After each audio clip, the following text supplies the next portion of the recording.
folks, Ryan here from Mr. Owl's Gaming Rants and Reviews, and I've got a review for you today. Today I'm going to be taking a look at Mountains Out of Molehills, published by The Op and designed by Patrick Marino. And I would like to thank The Op for sending me this game as a review copy and in exchange for an honest opinion about it. So, what are we doing in Mountains Out of Molehills? Well, we're taking the roles of these kind of very hard of seeing moles underground and trying to compete in this kind of tournament where we'll be trying to create the best and the most and the highest molehills possible to be crowned this mole champion of sorts, I guess. Join me at the table here. I'm going to give you a quick how to play this game and what's going on inside the box of the game, and then we'll come back to the studio and I'll give you my thoughts about Mountains Out of Molehills. So here we are with Mountains Out of Molehills, the game box, which one of the big drawing features of this game is its table presence, and I'm just going to flip the box over just to kind of show you that, yeah, the game box does turn into this nice 3D structure that you will be playing on with the moles underneath building up their mountains and molehills up in the top here. Now, due to my limitations of my camera, I'm not going to be able to build it for you, but I'll make sure that I insert some screenshots and some video of the actual assembled structure, because it is quite the sight to see and is one of the big drawing points, I would say, of this game. So let's take a look at what's inside the box. Now, this isn't an unboxing video. Everything has already been played. So on top here we've got the digging guide, which is your instruction manual, and then I'm going to say it's a very good instruction booklet. It's very easy to read, a very light read, and it is going to help new gamers and new players get into this game really quite quickly. There isn't a lot of rule set to it. Probably the most complicated thing is that when we get into it is going to be the toppling of the mountains, toppling of the molehills is kind of involved, but that's probably it, and it's not that much. And there's a nice little summary on the back on how do the cards play with the movement of the molehills. So very good rule book. I have nothing to say more about that. And then we've got our two game boards. We've got the above ground game board and we've got the below ground game board, and these are the ones that are going to stack one on top of another that go into this that nice big 3D structure. So I'll put those off to the side, and then and of course they are very nice big thick cardboard, very nice quality, not much damage is going to go on there. Score pads to keep score of every round. You will be playing the game over 6 rounds, and kind of keeps track of the player's points per round. We've got some of our components here. We've got some dice. We got the rock token, which is a cardboard token. Very odd choice. If you take a look at all the components of all the rest of this game, and there's going to be this rock token that kind of goes in the way. It kind of seems a little odd that they make a little cardboard token for this rock. What we're going to probably end up doing is we're going to probably go out into the garden and we're going to find like an actual like rock that we can actually put into our game board and everything, just to kind of, just add to that 3D element. And then we also got the rock dice. And then my favorite component, other than the 3D structure of the game, are these very nice, very wonderful acrylic double-sided colored standees that represent each of the mole characters, and they are absolutely wonderful. I am starting to become a huge fan of these types of components other than the big plastic miniatures. Acrylic standees, I believe, is the way of the future. There they are. Oh, they are so nice, everything like that. So those are those. We've got a really big stack of these little mini European size cards, and these are all of your movements, your turns, your rocks, your molehill colors. There's just a a really big stack of them just to kind of keep the variability. You never know exactly what's going to be coming up round to round in this game. Put those off to the side. And then underneath this little flap here that keeps everything flat, these are the pillars that kind of, they slide into the corners of the game box here like this. And those are, once you got all 4 of them in there, they kind of just slide in. They really do slide in very easily, very nicely. Right there. And right there again. So yes, and then you can slide the overboard. Just does sit nicely on top inside of those grooves with just a little bit of guidance. And there we go. It sets it right there. And then I don't know if you can see, then the underboard actually sits. You should put the underboard in first before you put that on there. Okay, so those are the nice pillars. They're very nice. Put those off to the side here. And then you got your player colors of the different molehill pieces. So they kind of got this kind of like this. I call it the tomato soup red that they kind of got here. They got this kind of limeish green. They have this kind of this yellow, which I don't know, is a kind of an odder choice of a color, because on the same game board the yellow and the green do kind of look the same, especially under certain light. And then they've got this kind of like this bluish gray kind of color. Odd colors. I don't know how much they help with color blindness and everything like that. But, yeah. So those are the components, and they're very nice. They're very nice plastic, and they do stack and connect to each other quite easily. Because that's what the main goal is. You're going to be stacking these things on top of one another. All right. Well, I'm going to go get everything set up, and I'm going to kind of teach you how to play Mountains Out of Molehills. So I'm all ready here for a little kind of like a 2-player run through. So it is important to note that these boards are double-sided depending on what your player count is. So these are the 2 sides that you would be using for a 2-player game. It kind of condenses down the area to like these 4x4 16 square grid. But if you do flip these over and you want to play with 3 or 4 players, the areas are much larger, and they are outlined. You can see here where they have the number 3 here. So it is in this 25 square grid. You would be playing with a 3-player game. And of course, you'd be using the full 36 square grid in a full 4-player game to kind of give you a little bit more room to maneuver around the other players. And so let's play with the 2-player setup, just like so. And it's 16 squares, 2 players. You do get in each other's way actually really quite quickly. So I've got our 2 players here. We've got like the red kind of like, I don't know, I forget exactly what his name is, and we've got the gray kind of colors here selected. And so what they say is in your first game, the first player, whoever you've selected as the first player, they get to place their guy first down first, and he has to go in one of the 4 squares.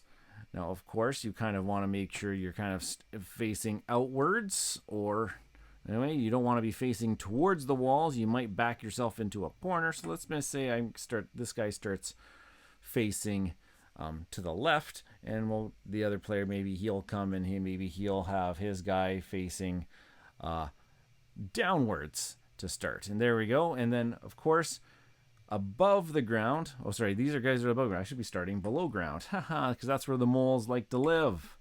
They should be facing in that, because then there's wherever their starting point is, they each get a starting piece of molehill right there.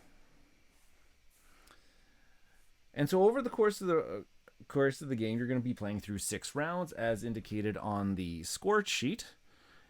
And each round is going to consist of a few different phases. The first phase is the card drafting phase. So out of this massive stack of cards, you're going to lay out 5 cards per player. So in this case, in a 2-player game, we would be laying out 10 cards. 3, 4, 5, 6, 7, 8, 9. Maybe we'll go back to the beginning here. 10. So we got the 10 cards. And starting with the first player and then alternating turns, each player is going to select 1 card at a time until each player has drafted 4 cards.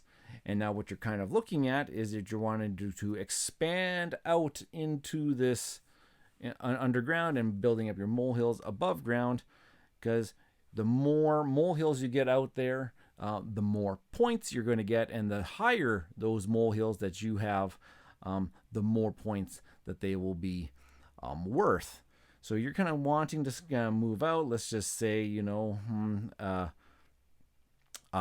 maybe we select the move forward 2. It's just very simple. You just move whichever direction you're facing. You just move forward 2 spaces. So I'll give that to us. And then maybe the other guy here, he's maybe he saw that we're moving forward. Maybe he doesn't want to move forward and everything. Maybe he wants to start off his turn by turning. So this will allow him to turn. And of course, it's very handy to kind of know, okay, if that's the direction he's facing, I kind of hold my card. That's to me the direction that he's going to be turning. He's going to be turning to the left at some point in time. Okay, and then maybe I want to also turn. So I'm going to grab a card like that, and then he is going to say, you know what? Maybe I'll move. Maybe I want to move forward 1, and then I'm going to say, you know what? A U-turn. A U-turn might come in handy. And he's like, okay, maybe I might try to mess with you. I'm going to draft a rock. And then I'm like, oh my gosh, he's got a rock again. So maybe I'm going to put a U, and maybe I'll grab another U-turn. And then maybe he says, okay, I'm just going to finish my round and turn. And then there'll be a couple left over. However many players there are in the game, that should be how many cards are left over. You just take those and you just discard them off to the side. And now we each have 4 cards to play for this particular round. Now what we actually have to do, though, is the second phase is our planning phase, where we actually have to set the order in which we want these cards to execute. Kind of think about it as kind of like a little bit of a program now, where the top card that you put on here is going to be the way that you want to go. You know what? Maybe I might actually just keep it this way. So you got a little bit of planning to do if you want to kind of think about things. You'd kind of take your cards and you would play them face down, and of course, and then you have this little token here that represents that I am the first player. And then, you know what, over here, maybe we'll just do it. Maybe we'll just kind of keep the a little bit the same. He thought about his turn, and there we go. Now we are ready. We've done our planning. We've programmed our cards, and now starting with the first player and then executing one after another, we take our turns. And so this player, then he would reveal his first card, and oh, surprise, surprise, he is moving forward 2 spaces. And so here we go. He goes 1, 2, and along the way, he would be generating above ground in this 3D structure. He would have 2 more molehills to his name. And then the second player, he's going to reveal his card, and this is the one that says he is going to turn towards the left and then move 1, or he can also move 1 and then turn himself to the left. He can do those in either order. And you know what? Maybe he is going to do that. He's going to move forward 1 space, and then he's going to turn himself towards the left, and that's going to generate him a molehill because he moved forward 1 space. Back to the first player, he's going to turn over his next card, and that means he is also going to turn to the right and then move 1, or else he can move 1 and then turn to the right. So maybe this time he'll turn, move 1, generating himself another molehill there, and we can see that we're already going to get into each other's spaces really quite quickly here. Okay, this guy, he's going to move forward 1 unit, so we are right next to each other. Well, of course we're moles, we can't really see each other in the way. And then, oh, luckily my next card was I did plan a U-turn. So, and again, I can either move forward 1, then U-turn, or I could U-turn and then move forward 1. So in this case, I think I should U-turn and then move forward 1. And that's going to generate another molehill. So now if there's already an existing molehill, this one is going to just generate underneath. And that's actually pretty important because whoever's color is on the bottom symbolizes who owns that particular molehill. So I could actually, later in the game, if I can get my color underneath the gray color, I would actually own that particular molehill. Okay, and then the next player, he's going to, oh, he's got the rock. He gets to now place down this rock token somewhere on the board, and maybe he can try to remember, what did I plan here? What did I put in the, what's my last card that I'm going to end up having to do? So he's just going to place the rock token. You know what? He's going to place the rock token right behind me. And whenever you get to place the rock token, you get to roll the rock die. And then that just indicates, this now indicates when a player hits the rock, which direction they are actually going to end up turning. And so in this case, you'll end up having to turn to the right every time that you hit that rock. Okay, and then my last turn. Oh, he did remember. And I have this U-turn card. So I can U-turn and then move forward. Except for my move forward is going to hit the rock, which then makes me turn to the right. And that's how I'm going to be ending my round. And then his turn is that now he gets to either turn left or he gets to turn right. And you know what? He's going to end his turn turning to the left. And that is a round of Mountains Out of Molehills. And now we actually get to do the scoring phase, in which you will now receive 1 point for every molehill, for every piece of molehill that you actually control. So in this case, this the gray player, he has 3 pieces here, and they're all the bottom level. So he's going to score 3 points for this particular round. And the red player, ourselves, we are going to score 1, 2, 3. And then this molehill is actually 2 pieces high with us controlling it. It's going to be another 2 points. So 5 points in total for us for this round. So we would now come over to our score sheet and we would mark down that we had scored 5 points. They had scored 3 points. And so you can see in the later rounds, now we do not reset anything. This round stays the same. All of these cards were going to get discarded. And all of this stays here to build off of into the next round. So these mountains are going to get a little bit higher and a little bit higher. And maybe my colors are going to start going into the grays, or the gray guy is going to start coming into my colors. And before we do that, in the next round, we have to determine who's going to be the first player, or who's going to be the king of the mountain. And how we count them the king of the mountain is, if we're looking straight down on the board, is who has the most presence on the tops of the molehills. And as you can see here, we have 1, 2, 3, 4 presence, and the gray player has 1, 2, 3 presence. So we, as the red player, would maintain the king of the hill first player token, and then they would remain as the second player for the next round. And then we would draw a brand new set of 10 cards and draft them, plan them, and then execute them. Now, the one thing of this game that's really, really neat that I'm going to go over here, I'm going to set up an example of, is the toppling of the molehills, which is actually really, really quite fun. So bear with me. I'm just going to do a little bit of a setup here just to kind of show you how the toppling mechanic works. Okay, so we can see here we are a little bit further into the game. Our mountains have gotten a little bit bigger, and we have moved our positions, and now we are going to look at how does this toppling mechanic work. And well, there's a couple ways that a mountain can topple. First off, players can draft the card of topple a mountain. So wherever that player is currently standing, a mountain would topple. Or, as we can see from the score sheet, each round only has a maximum height of how high a mountain is allowed to be, and if a mountain were ever to go above that particular height, that mountain is going to topple. Now, how does toppling actually work? So let's just say in this particular situation, we are in, let's say, round number 4, where mountains are only allowed to be 4 high.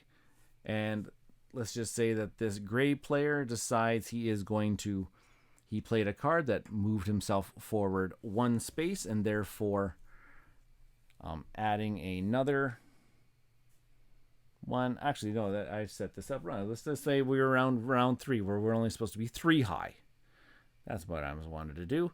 Let's say we're doing 3 high. He moved forward 1, and now this mountain is 4 units high. So that's going to cause a topple. And how toppling works is that now the gray player has to choose which direction is this mountain going to topple. Is it going to topple to the right? Is it going to topple forward? Is it going to topple to the left? Or is it going to topple upwards? And there's a lot of different situations that could happen. Let's just say he decided he was going to make it. Now, there is a lot of strategy in this. If he makes it topple forward, downwards, okay, we start at the bottom piece. The bottom piece stays where it is. The next bottom piece drops onto the direction that's going, and then the next bottom piece drops onto the next piece, and then if there's no more pieces to it to topple forward, this piece just gets returned back to that player's supply.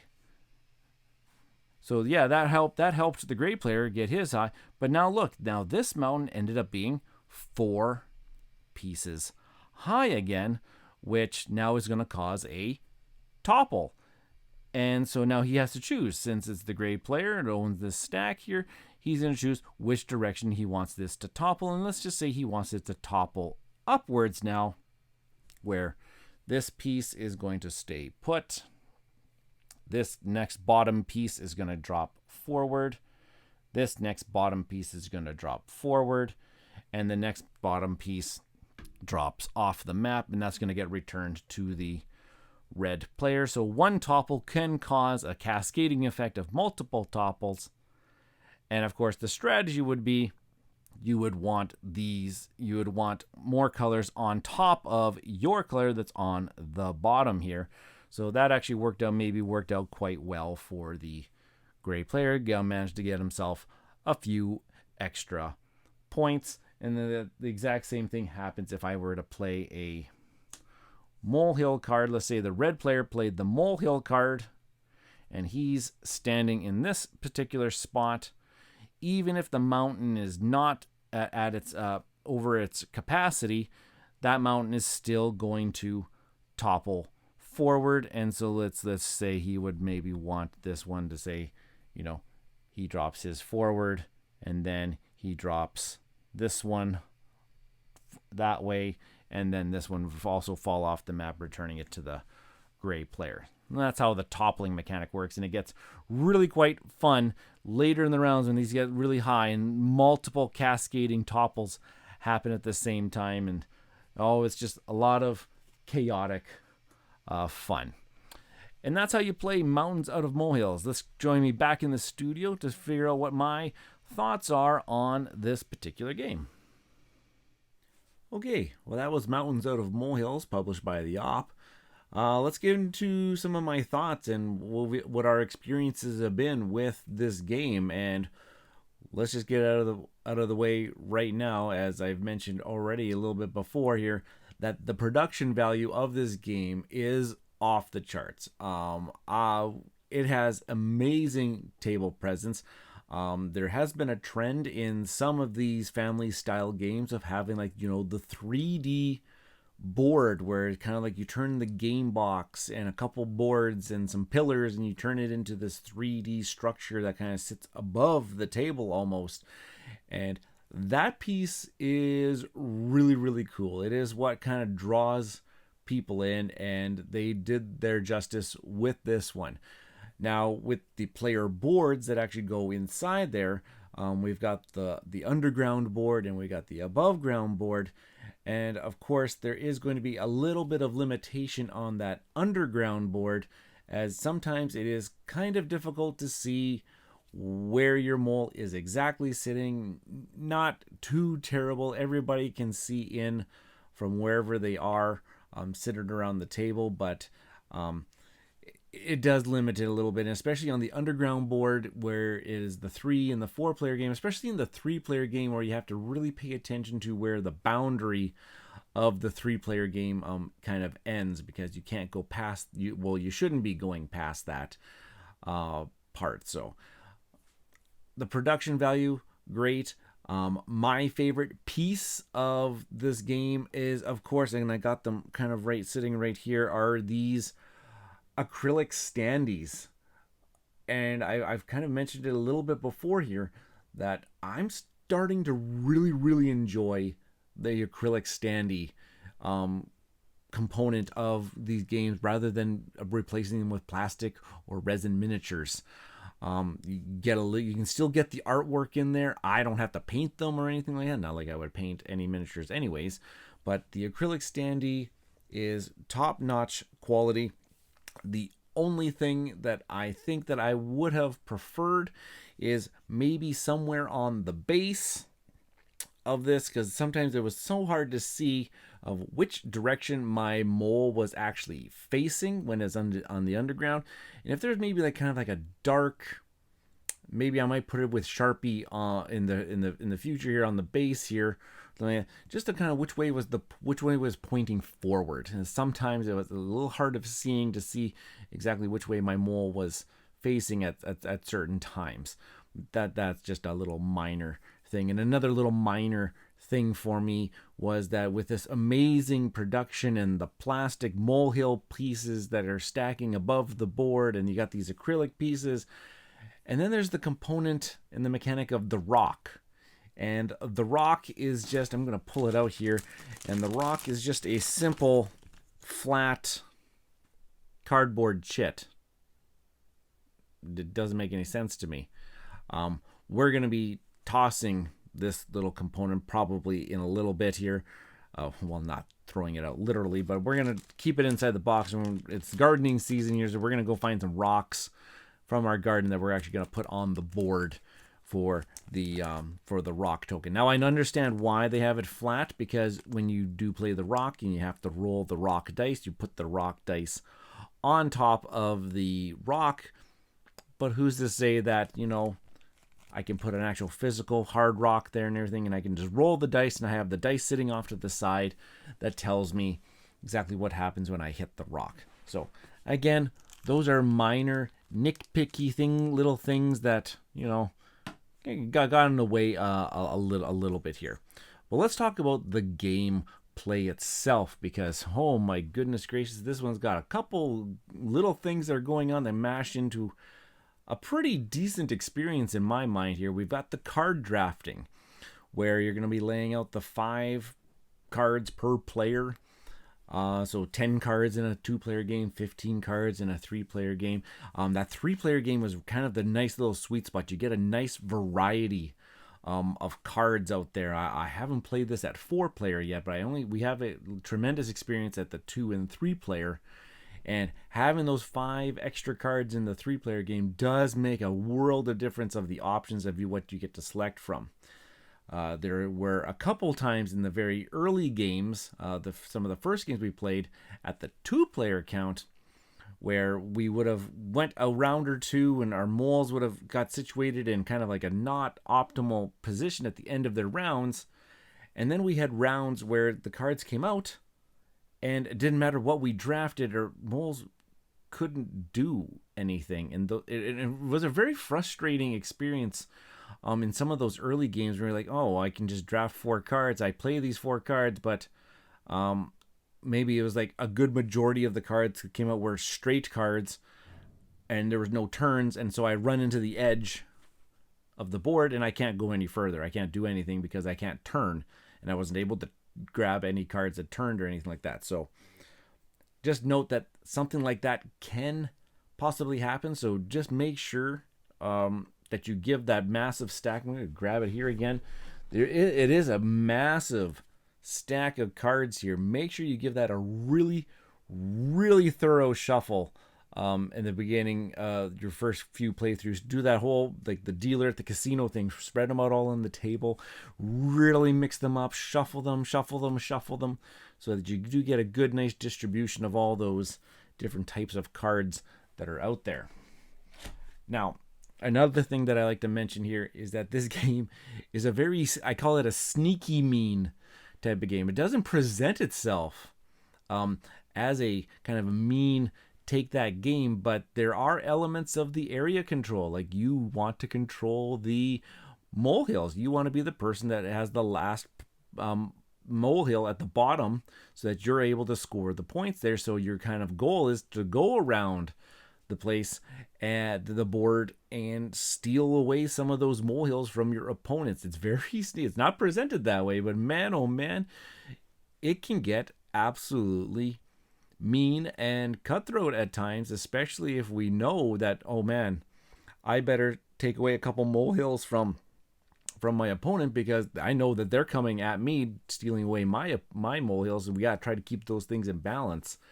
And that's where the crux of the game is going to be, the gameplay, because as soon as somebody can take over some majority in one round, it's hard for opponent to catch up after maybe a couple rounds where somebody's just really swept the board on that. And again, this is a cascading type of game. The molehills don't reset every game. They just keep getting bigger and bigger as the game proceeds. And so that once a person maybe dominates a couple rounds, maybe right there in the middle, it's really, really hard to take those points away from somebody. So that is also just something you have to keep in mind. The other thing that I want to talk about here is that toppling mechanic. The toppling mechanic, I think I absolutely enjoy. That's what brings in some random chaos. I just don't understand the part where it is every single round. I'm just going to grab the score pad here. Every single round, there is a maximum height that the molehill can be. And if a molehill goes above that, then a topple is going to occur. And timing those topples is really quite crucial to give yourself some extra points or take away points from other players and put them on top of your molehills if it's situated correctly. I would have rather seen, instead of just the maximum height thing, and then now I understand why they wanted to do the maximum height, because you can't just want a person just to go back and forth, just building up their molehills, and that's all they're really, really doing, kind of going back and forth in a line. You don't want them just kind of run away with like that. But we found ourselves not drafting the molehill toppling card. We found ourselves really never wanting to do that. We wanted to more move around and situate and move the rock more so. So whenever there was a toppling card, we always found that we just thought that it was a wasted action. We didn't really want to, now maybe that's just lack of experience in the game, but we just really never found that, causing a topple in the middle of a round really did much for that, other than we can create topples of our own by just kind of moving around the board. So I don't know if you took away the maximum height rule, that the toppling cards would come into more of an effect. That's neither here nor there. So again, the toppling mechanic is really kind of cool. It gets really kind of crazy when there are multiples toppling effects. If one topple causes another topple, which causes another one, and you kind of can see this, it kind of just goes around the board type of thing, which is really, really kind of crazy. We had actually played it wrong our first two games, where we thought that the toppling just stopped at the edge of the board, and so therefore it would cause another one. But actually it causes that which direction the toppling is going, once you hit the edge of the board, anything that could not be, it actually just returns back to the players, which made absolutely more 100% perfect sense. And we didn't have those toppling effects that went kind of just spiraled around the board for some odd reason. Oh, Okay, that's a lot. That's a lot of information about our experiences with Mountains Out of Molehills. Who are we recommending this for? Is this is a great family way game. This is not the strategy gamers game. This is not coming out at a big game night with amongst like adult friends often, unless if that is your taste and type of game. There is a lot of good game in here. You're definitely not wanting to pick this one up if you are just a pair of gamers, like a husband, wife, boyfriend, girlfriend, mates type of thing. This one really shines at that kind of like that 3, and I'm assuming 4 players is going to play very similar to the 3-player game, where you're got the nice big board and you're all wandering around and getting in each other's ways.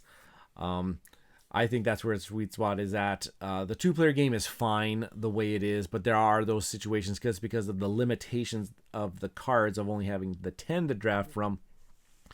There is going to be a lot of times where there are going to be some cards in your hand that you're like, oh, I just can't do it. Or there's cards out there that if I draft them, they're just not going to really do much for me.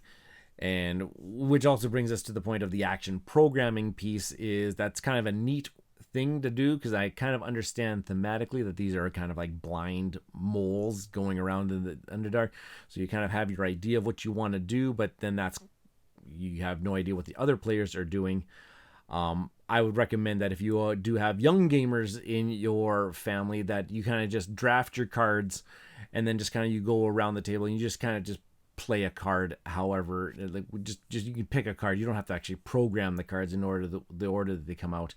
But you can just rather just react to and play cards that way, especially if you have the young gamers. That's how my son first learned how to play this game, is that we just allowed him just to pick his cards. He's 6, and so kind of developed a little bit of strategy. But he does play now, but he just kind of just puts the cards in kind of some random order, and then we just let him execute, and it works out just fine as well. So this game is getting a thumbs up from me. It is a good family game. It's not gonna probably, when my kids get a little bit older, it may not stay in my collection much longer after that. But for the time being, the ages that they are in, and my youngest getting to his point, I think we're still gonna get some mileage out of this game. And the gameplay is actually fairly, it's kind of got that sweet. I don't know if it's that sweet spot or anything like that, or sometimes it overstays its welcome. I thought that, after 5 rounds, we thought the game was kind of complete. That 6th round kind of just was like, we're going through the motions again. I feel like this game may have just lasted just 1 too many rounds, but and again, I don't know much about the game design space and why they went with the 6 rounds opposed to 5 rounds. But we found that 5 rounds could be a good stopping point, and the 6th round kind of drags into that, because sometimes by the 5th round somebody has majority of the molehills, at least in the 2-player game. The 3-player game was fine and on that. So those are my thoughts about Mountains Out of Molehills. Let me know if this game is interesting to you. Are you going to end up going out and picking this one up? The op is on a roll with some of these great family weight strategy games. So good on you, the op. Thank you again for sending me this copy to talk about on the channel here. So, okay, folks, if you are enjoying the content that this channel is creating, the rants and the reviews and the occasional playthrough, please consider subscribing to the channel, clicking the notification bell to get alerted when new videos are coming. Please like and comment on this video, and be sure to check out all of the other things that are going to be coming out very shortly. All right, folks, I'm out of breath. Thank you for watching. Review over.